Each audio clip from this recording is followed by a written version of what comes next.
नमस्कार प्रेक्षकांनो, ठरलं तर मग या मालिकेच्या आजच्या भागामध्ये काय घडलं हे आपण पाहूयात। अर्जुनला डिस्चार्ज मिळतो आणि तो लगेच पोलीस स्टेशनला जायचं म्हणतो। तसं चैतन्य त्याला सांगतो की अजूनही महिपतने तोंड उघडलेलं नाही, त्यामुळे तो पोलीस स्टेशनला जायचा निर्णय घेतो। मात्र हे काही सायलीला मान्य होत नाही। तेव्हा अर्जुन तिला त्याची शपथ घालतो आणि त्या ठिकाणी पोलीस स्टेशनला जातो। आता इकडे महिपत नुसताच बसलेला असतो।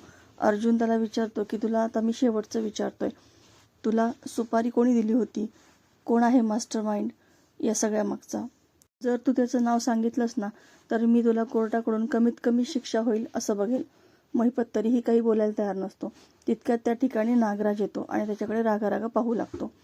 आता ही गोष्ट अर्जुनच्या लक्षात येते।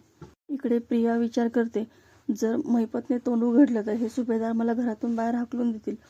मग असं काहीतरी करावं लागेल की कमीत कमी यांच्या गुडबुक मध्ये तरी यावं लागेल। म्हणून मग ती पोहे करण्याचा प्लॅन करते आणि तसं सुमनला विचारते की पोहे मी आज करणार आहे, मग सामान कुठं ठेवले मला सांग, आणि ती पोहे करायला लागते। आता नागराज इकडे महिपतकडे पाहत असतो, तेव्हा अर्जुन इन्स्पेक्टर सावंतांना खुलवतो आणि मग ते त्याला आतमध्ये घेऊन येतात। आता महिपत समोर असतो आणि नागराज चांगलाच कांगावा करू लागतो। सुमन कुठे आहे?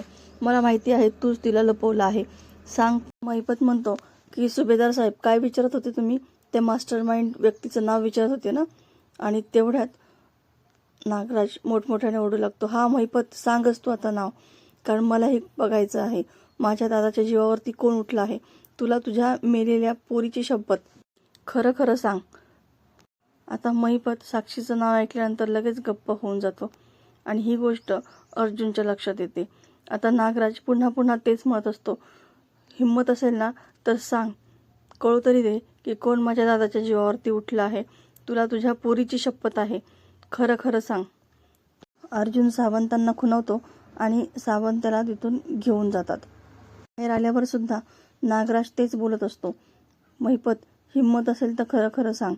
आता अर्जुन विचारामध्ये पडतो की नेमकी नागराजचं का नाव सांगायचं होतं का महिपतला? तो अचानकपणे नाव सांगता सांगता गप्प कसा काय बसला? साक्षीचं नाव घेतल्यानंतरच महिपत शांत झाला। आता तितक्यात चैतन्याचा त्याला कॉल येतो आणि चैतन्याला तो सांगतो की आपल्याला आता ऑफिसला जायचं आहे। चैतन्य म्हणतो, अजिबात नाही, सायली वहिनीने मला स्ट्रिक्टली वॉर्निंग दिली आहे। माझ्या भरोश्यावरती तुला हॉस्पिटलमधून डायरेक्टली पोलीस स्टेशनला पाठवलं होतं। आता काही नाही, आपल्याला घरी जायचंय। आता इकडे प्रियाचे पुढं करायचं काम चालूच असतं। ती पूर्ण आजींना गरम दूध आणून देते, पण दूध देताना ती कांद्याचे हात काही स्वच्छ धुतच नाही, त्यामुळे सगळं दूध नासतं आणि तिचं पुढं करण्याचं स्वप्नही तसंच राहून जातं। आता जेव्हा अस्मिताला दूध हवं असतं तेव्हा लक्षात येतं की दूध तर खराब झालंय, आणि कसं काय खराब झालं याचं उत्तर तन्वीला माहिती असतं, मात्र ती काही बोलतच नाही। आता अश्विन आणि सायली हॉस्पिटलमधून येतात, तेव्हा अश्विनला तर खूप आश्चर्यच वाटतं।